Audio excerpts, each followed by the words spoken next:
was born out of a challenge.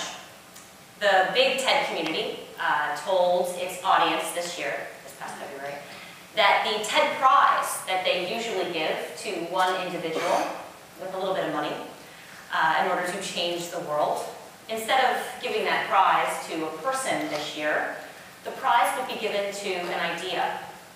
That idea being that we, together, will build our own cities of the future. Just like TEDx, that's all they told you.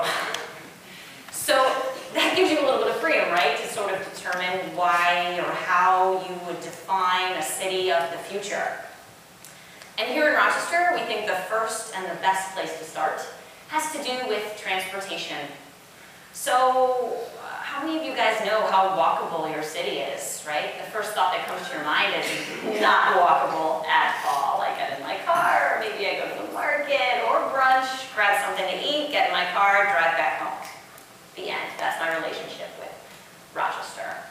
There's actually sections of our hometown that are extremely walkable. So if you look at this map of the city, you see those little green scores, areas.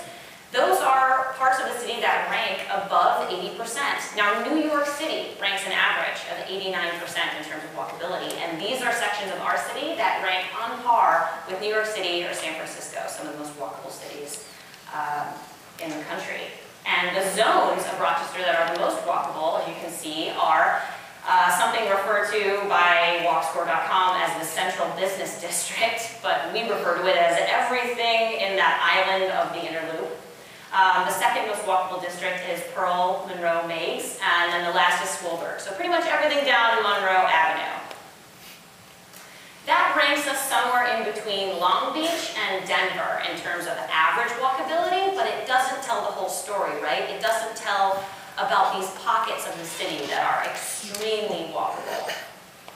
So a group of people from TEDxRochester, from ERA, which is Emerging Rochester Architects, as well as Badfish Consulting, some other crazy people, we got into a room and we decided, how are we going to connect people in our community back with these walkable sections of our hometown?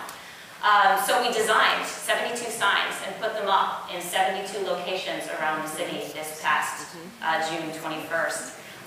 Thankfully, we got some really good press, and people took pictures of us putting the signs up, and how these signs showcase not only points of interest, but what there is to do with iconography once you get to those points of interest.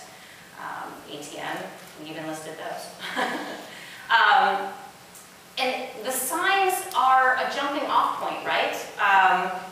The idea behind RocCity 2.0 is that we would do an event every month in order to increase transportation. But then we remembered, oh yeah, there's all those months where you can't convince people to walk around Rochester. Namely, November to, June 18th. So we picked June 21st now to be our yearly event day, where we'll go around and we'll do something big for you to showcase how walkable or bikeable your city truly is. If you want to follow what RocCity 2.0 has planned for you next year, just like us on Facebook. That's where we make all of our announcements, because we know your lives are very busy and we're not going to make you follow our blog. Here's a little bit.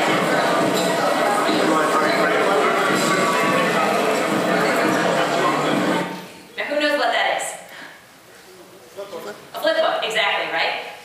Which got turned into xylotropes, which then became the movement into movies. The movie industry in Rochester, obviously, it's pretty historical, right?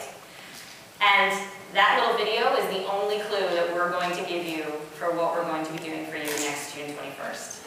So keep that in mind, keep walking your city, and thanks for coming to this year's TEDxRochester. Also, just to remind you guys, things don't end here today. After this event is over, we're going to have everybody out in the lobby for a little bit longer, hopefully another 2 hours for you guys to mingle, share ideas, and keep the conversation going after this wonderful day. Thank you so much.